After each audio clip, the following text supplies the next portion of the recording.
rhythm games? Remember when those were a thing? Remember, they were the thing for a while, and it wasn't that long ago. That's the crazy thing. I can't think of a fad in gaming that just blew up and then blew up that fast. I mean, it burned bright and it burned fast. And I remember when the first Guitar Hero came out, and we played that game every day. We couldn't get enough Guitar Hero, but then of course, you had to ruin a good thing, gaming industry. You know, one Guitar Hero a year wasn't enough. Now you had to have 3 Guitar Heroes a year, plus, you know, there were 8 different competing games in the same genre doing the same thing, and some of them weren't very good. And I think rhythm games suffered from, more than any other genre, from oversaturation and just killed it.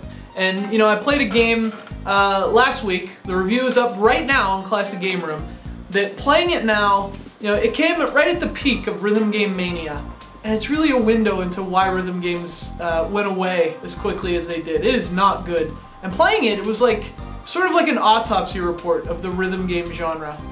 It's called Rock Revolution for the Nintendo DS. Boy, it's really bad. And you can watch my review of it right now on ClassicGameroom.com, and you can remember a time when, you know, rhythm games were a thing. Dig them out of your closet and you know, get all the instruments out. Invite some friends over and play, just for old time's sake. I'm telling you, you'll have fun. That's the thing. They ruined a good thing. Rock Revolution wasn't a good thing, though. And tomorrow, I have another review of a game that was... It's really weird to go back and play. It's a PS2 game. It's Trivial Pursuit Unhinged. It's a board game video game.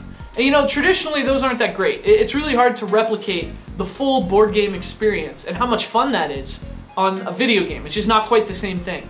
And I fully expected it to be lousy. And it kind of was lousy in terms of like how you review a video game. This would be kind of a lousy video game, but it was still fun, you know? And like, as I was playing it, people from the CGR offices just kept walking in and answering questions unsolicited.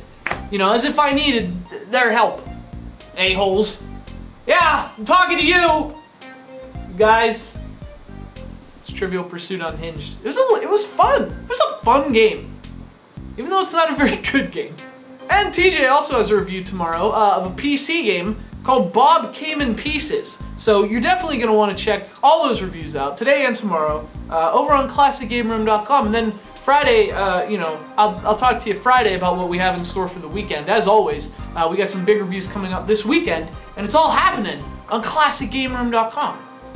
People say that I have a speech impediment. I don't really have a speech impediment. Like, I saw some people say, Derek, on your hard C's you have a speech impediment. Look, I don't. Classic Game Room. It's just when I'm really excited, and I start talking like this, and I say Classic Game Room, that's just how it comes out. Deal with it. You have a speech impediment. ClassicGameroom.com. And as always, you guys have some pretty interesting questions over in the forums. One in particular, you guys just, you know me so well. It's actually Bill S. Preston, says, hey Derek, Emma Watson is 2 blocks from my house shooting a movie. He wants to know if there's any questions I have for her.